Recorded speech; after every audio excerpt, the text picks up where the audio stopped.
But first, a moment of silence for all those who lost their lives or turned today.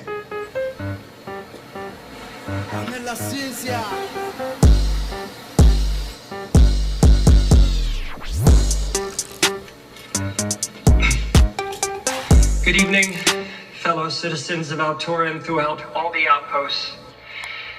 Today was to have been a day of joy, unity, and progress.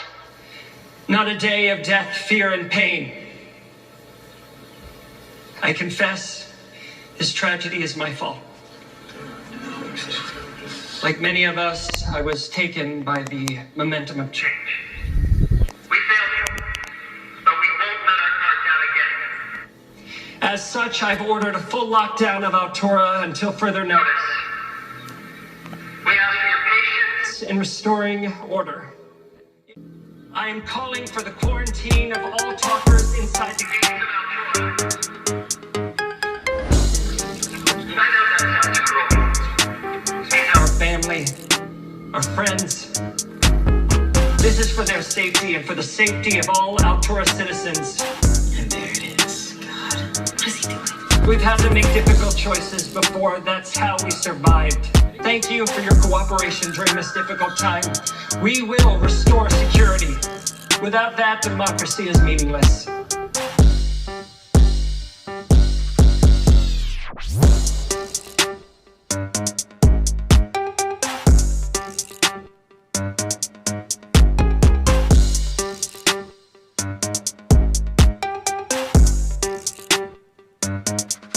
Propaganda.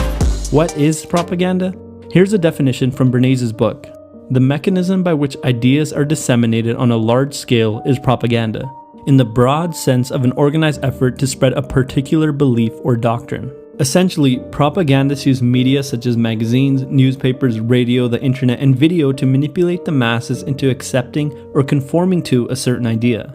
Because of its use in the world wars, propaganda has taken on a very negative connotation. It manipulates people into adopting a particular belief or doctrine with the intent of removing their autonomy. Many people see it as inherently wrong to use. On the other hand, Bernays thought that propaganda was only wrong when it was spreading lies or used for nefarious ends. What makes this idea so troubling is that Bernays believes that he and other propagandists know what is beneficial for the common good.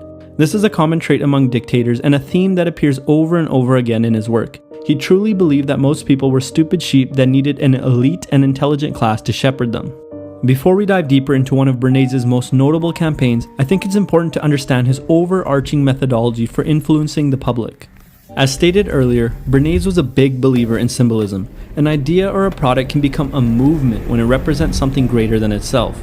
He believed that indirect methods of selling that appealed to a consumer's unconscious thoughts, emotions, and desires were much more potent than directly selling to a consumer using facts. Another one of Bernays' powerful tactics was using authoritative or influential figures to help spread a message. Think of a hierarchy. Bernays believed that influencing the people at the top of the pyramid would cause his influence to cascade downwards. One person, a celebrity for example, can have influence over thousands of people. Bernays knew if he could convince a single figure to adopt his ideology, that figure would effectively spread the message to their followers. That's the trouble with you actors, Ronnie. No appreciation for what we directors do to make you look good. Oh, Morgan would love to hear you say that. Don't think it's going to be an easy job directing Dennis.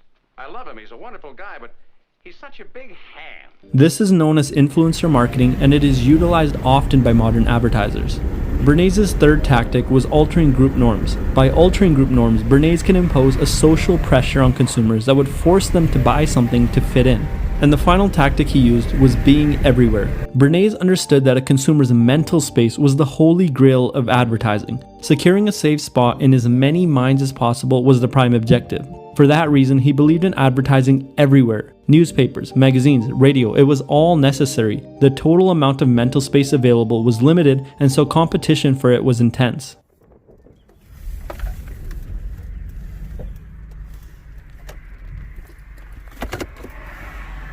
You are watching a master at work. You ever seen anything like this before? No. And it's still changing. It's figuring us out faster than we're figuring it out. It doesn't have anything else to do. So we have a novel virus with a mortality rate in the low 20s, no treatment protocol, and no vaccine at this time. That is correct. From here on out, I want no one working on this except the PSL 4. The last thing we need is for this thing to walk out of the lab on the bottom of someone's shoe. I know what I told you, but now I'm telling you we're facing a new strain. What? It spreads like the flu. You got 19 dead, you got hundreds more infected, and it's spreading like a brush fire. You got to isolate the sick, and I mean really isolate them, Billy. We got to get everybody else back into their houses. We got to keep them there.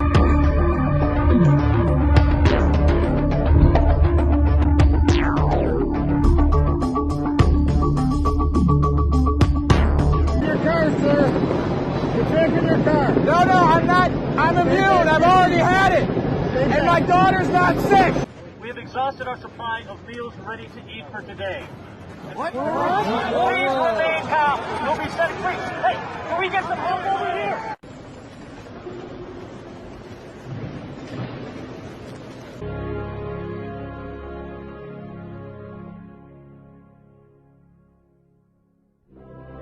Shopping weekend of the year. I think we need to consider closing the schools down. And who stays home with the kids? People that work at stores, government workers, people that work at hospitals. When will we know what this is? What causes it? What cures it? Things that keep people calm. What we need to determine is this. For every person who gets sick, how many other people are they likely to infect? So, for seasonal flu, that's usually about 1. Smallpox, on the other hand, it's over 3. Now, before we had a vaccine, polio spread at a rate between 4 and 6. Now, we call that number the R0. R stands for the reproductive rate of the virus. Any ideas what that might be for this? How fast it multiplies depends on a variety of factors. The incubation period, how long a person is contagious. Sometimes people can be contagious without even having symptoms. We need to know that too. And we need to know how big the population of people susceptible to the virus might be. So far, that appears to be everyone with hands, a mouth, and a nose. Once we know the R0, we'll be able to get a handle on the scale of the epidemic. You see, their morals, their code, it's a bad joke. Dropped at the first sign of trouble. They're only as good as the world allows them to be. I'll show you. When the chips are down, these civilized people, they'll eat each other. See, I'm not a monster. I'm just ahead of the curve.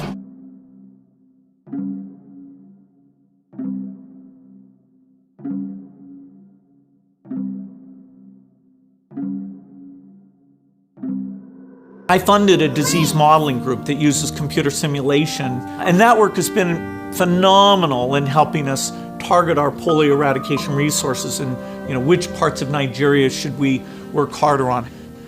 And it's very natural if you have a group like that to say, hey, look at something like a Spanish flu in the modern day. Health systems are far better. And so you think, hey, that wouldn't be very bad. Well, we tried it, and there are some assumptions we had to make. But what we showed is that the force of infection because of modern transport, which compared to 1918 is over 50 times as great. And so if you get something like a flu and you look at that map of how within days it's basically in all urban centers of the entire globe, that is very eye-opening. That didn't happen with Spanish flu in the past.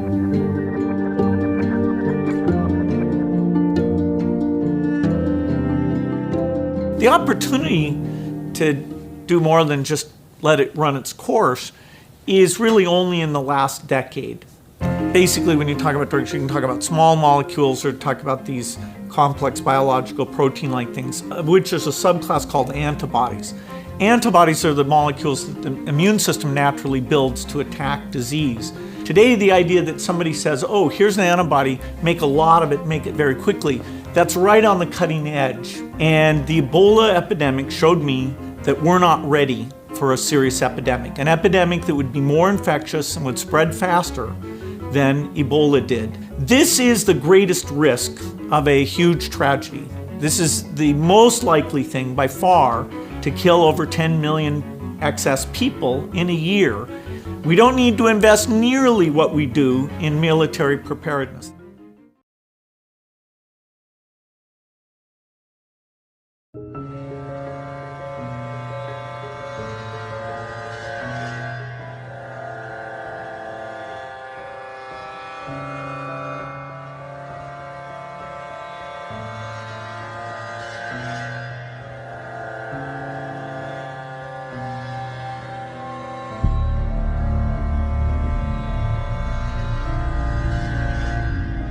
Talking Boys believes enough is enough with the anti-Trump movement. Man won the election, give him a chance.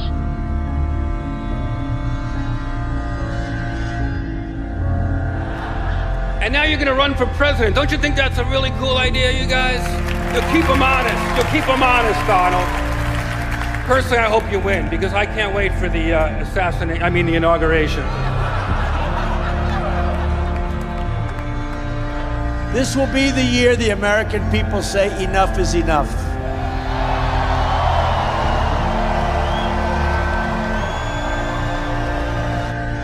This will finally be the year the American people say enough is enough. Enough is enough. It was the American people saying enough is enough. They're fed up.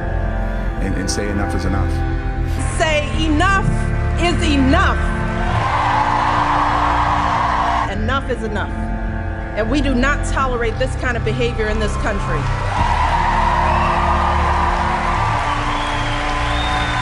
Me, the guy who hosted The Apprentice and sold steaks. But enough is enough. It has to be stopped. It has to be stopped now. Enough is enough. Enough is enough. Enough is enough. So, global crisis averted? Yes, for now. So we can talk about Caligula, Stalin, Trump. I mean, I know he's not dead, but he's definitely going. Without incidents, and today in Dayton was no exception. Somebody rushed the stage, but was quickly disabused of going further by the Secret Service, which formed a protective cordon around the candidate. I was ready for him, but it's much easier if the cops do it, don't we agree? Though he tried to make light of it, the mood at Trump rallies has become an issue as big as the rallies themselves.